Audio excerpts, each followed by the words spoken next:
I don't have a good feeling about New York. I'll be honest with you. I'm trying to be optimistic. I think the damage here, I don't know if the city will ever come back to the way it was. Seriously. New York City, I think, is a sunken ship. People say, "Oh, we came back 9/11." 9/11 was different, man. Way different. 9/11, we lost 2 buildings. I was there when it happened. Okay, and I watched a lot of those cops running into that building when I was running the other way, like for my life. They all lost their lives. I was running away from those buildings when I saw firefighters running into those buildings. They never came back out. So I saw that with my own eyes, what it means to be what you guys are and who you've been your whole lives, to run towards danger when everyone's running away from it.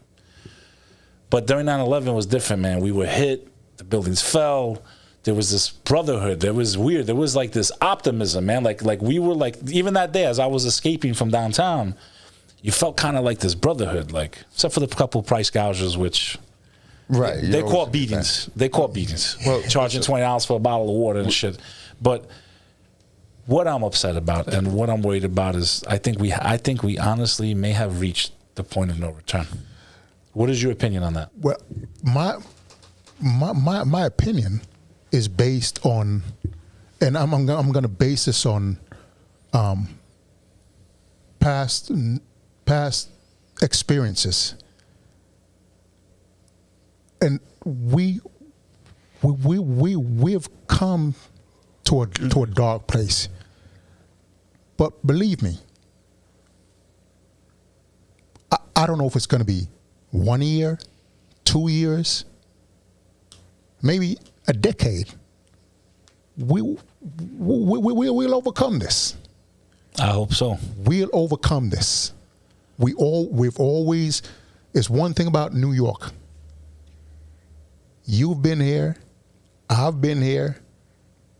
We get knocked down, but we always come together and figure it out. We always come together and figure it out. The guy never stops amazing me with his friend. Oh, water, please. I wish I was as optimistic as Learie is, but I think that he's right. I think that humans, certainly Americans, and certainly New Yorkers, are very resilient. And I think that there has to be New Yorkers left to do it, man. Well, that's true too. They've all left.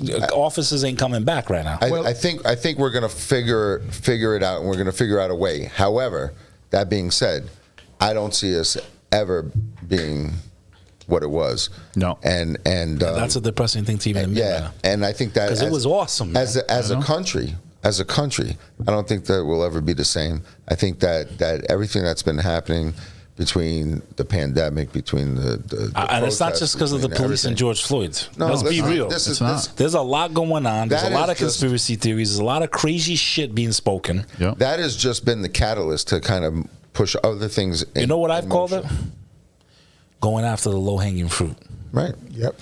Right. Is there definitely a couple issues here and there in law enforcement? Absolutely. Absolutely. However, the same people that are endangered or have complaints, I think, have you guys forgot the real targets? I mean, the people that have created this entire system, this whole world that we live in, wars all over the earth, food. I mean, we can go into a million different things where you can see that corruption has seeped into it. Well, of course, it's going to affect even law enforcement, but are we going to go for the low-hanging fruit?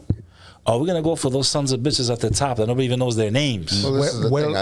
It's always easy. See, and do you believe in that, or am I crazy? It's always easier to go after the low-hanging fruit because in essence, you represent that system. You're the first level of the system, is what I think it is. Wow. People are frustrated economically. People are sad. People are mad. The first person to represent in their minds the system is you guys. Where meanwhile, you're just, you might be working for that system, but doesn't mean that you really agree with that system. Does that make sense or not?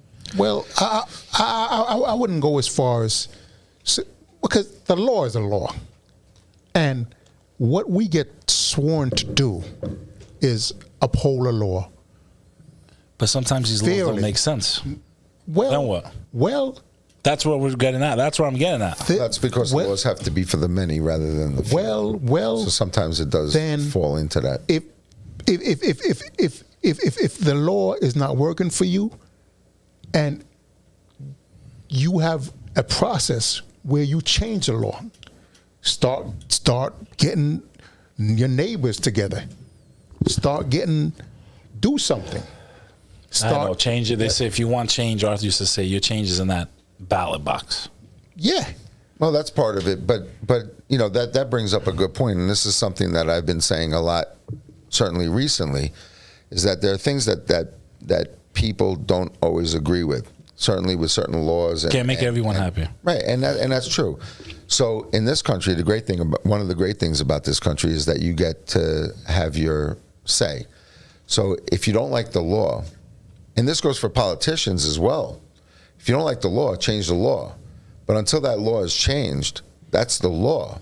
Yep. So the optics on that law may not be nice, right? The narrative may not be nice. Certainly in this political climate, in this generation, and whatever you want to call this craziness that's going on now, okay? The optics on that with this generation Is not mean nice. may not look nice, but you have the power to do something about that, or at least try.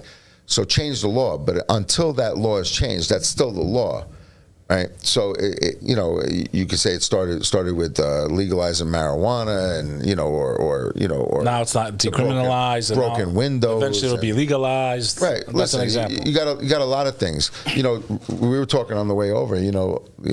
How things were when Rudy Giuliani was mayor, and I wish we had him. And how things had changed, and there are things that you can agree with and things that you can disagree with, and whatever. One thing though is that whatever it was, it seemed to have worked overall. There's definitely some things that pissed me off about that. Like his cabaret laws. Absolutely. Completely decimating nightlife, in my opinion. Absolutely. Sometimes he took some of the fun out of New York. Sometimes politicians, But if I had to pick one or the other, well, I'd pick Rudy Giuliani's Manhattan, man. I'm in the city. I stop at a red light, and now I got to worry again. Just like back in the 80s, I got to worry about some squeegee guy or someone knocking on your window, bashing my window because I don't give them a nickel. And you got to, first of all, for the people who live in that community, why do you want to see that?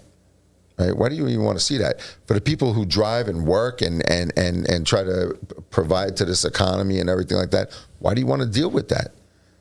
Okay, so I mean, we could go on and on. It's just you just think about how it literally feels like 20 or 30 years of work absolutely disappeared in 4 months. And like that. And listen, it's just gone. It's not going to change. I mean, even the graffiti's back, man. Right, and and this isn't a Republican thing. It's not a Democrat thing. It's not a black thing or a white thing. So I could care less about either side. Right. This is just a humanistic thing. Bek Lover.